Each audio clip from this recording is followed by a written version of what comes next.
দুলিয়ানের একের পর এক এলাকা হিংসার আগুনে জ্বলছে। দুলিয়ানের ৫ নম্বর এলাকার যদি ছবি দেখেন, সেখানেও কিন্তু একই পরিস্থিতি, ভয়ের পরিবেশ, আতঙ্ক যেন কিছুতেই পিছু ছাড়ছে না সেখানকার স্থানীয় বাসিন্দাদের। কি বলছেন সেখানকার বাসিন্দারা? রাষ্ট্রপতি শাসনের দাবি জানাচ্ছেন সেখানকার স্থানীয় বাসিন্দারা। কি বলছেন শোনাবো আপনাদের আমাদের সুখেন্দু প্রতিনিধির বিশেষ প্রতিবেদন। শামশেরগঞ্জের ধুলিয়ান পুরসভার ৫ নম্বর ওয়ার্ডের বেনাপাড়ায় আমি এই মুহূর্তে রয়েছি এবং এখানে মহিলারা রয়েছেন এবং তাদের নানা রকমের অভিযোগ এবং বক্তব্য উঠে আসছে। আপনারা এখানে রয়েছেন এবং কি অবস্থায় আছেন এখন?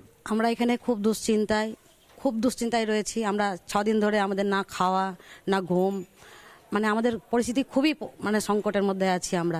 আমরা কারোর উপর দোষ দিতে চাই না, কাউকে কোনো কথা বলতেও চাই না, কারণ আমরা ভীষণভাবে ভয় পেয়ে আছি। আমরা এখানে বাঁচতে পারছি না। আমাদের রাষ্ট্রপতি শাসন চাই। আমরা রাষ্ট্রপতি শাসন ছাড়া আমরা আর কিছু ভাবতে পারছি না। আমাদের পরিস্থিতি খুব খারাপ।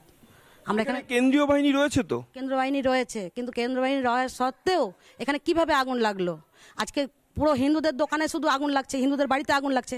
কালকে তো আমরাও ঘুমের অবস্থায় আগুন লেগে পুড়ে মরে যেতে পারি। আমরা ছোট ছোট বাচ্চা নিয়ে কোথায় যাব? আমাদেরকে কে দেখবে? আমরা আজকে ৬ দিন ধরে না খেয়ে আছি। আমাদের কোনো নেতা, কোনো মন্ত্রী কেউ খোঁজ নেয়নি আমাদের যে আমরা কি পরিস্থিতিতে আছি। আমরা খুবই বিপদের মধ্যে আছি। আমরা রাষ্ট্রপতিকে জোড়হাত করে শাসন চাইছি যে আমাদের রাষ্ট্রপতি শাসনের ব্যবস্থা করে দিক। আমরা এইভাবে আসতে পারছি না। কিছুদিন 2 দিন বন্ধ ছিল, কাল থেকে বন্ধ ছিল, আজকে আবার শুরু হয়ে গেল। আজকে থেকে এই যে দোকানটা পুড়লো, দেখে আমরা আতঙ্ক লেগে গেল। আমাকে কি করে থাকবো বাড়িতে? আমাদের ওটা তো চিন্তা লাগছে। আজকে ছোটো ছোটো ছেলে পেলে আজকে ওই বাড়িতে আগুন লেগে গেলো, কালকে ওই বাড়িতে আগুন লেগে যাবে, তারা আমরা কোথায় যাবো? তো করেন এখানে কিছু করেন। আমরা এদের আমাদের হিন্দুদের দোকানগুলো পুড়ে যাচ্ছে।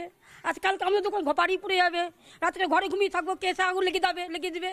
আর আমরা না খাটলে পরের বাড়িতে আমরা পরে ধরে খাটি, না খাটলে আমরা খেতে পাবো না। তাই 6 দিন থেকে আমাদের বাড়িতে আমরা বসে আছি।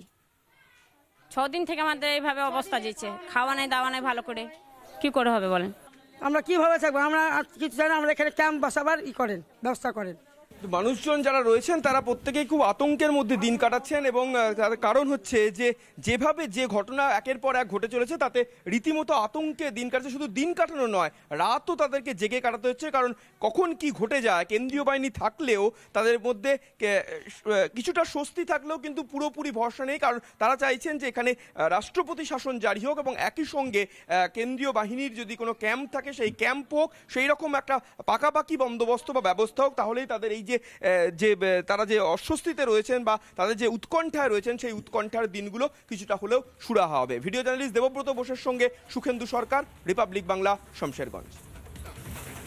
নানা ধরনের কন্টেন্ট দেখার জন্য লাইক করুন, শেয়ার করুন আমাদের ফেসবুক পেজ, সাবস্ক্রাইব করুন আমাদের ইউটিউব চ্যানেল।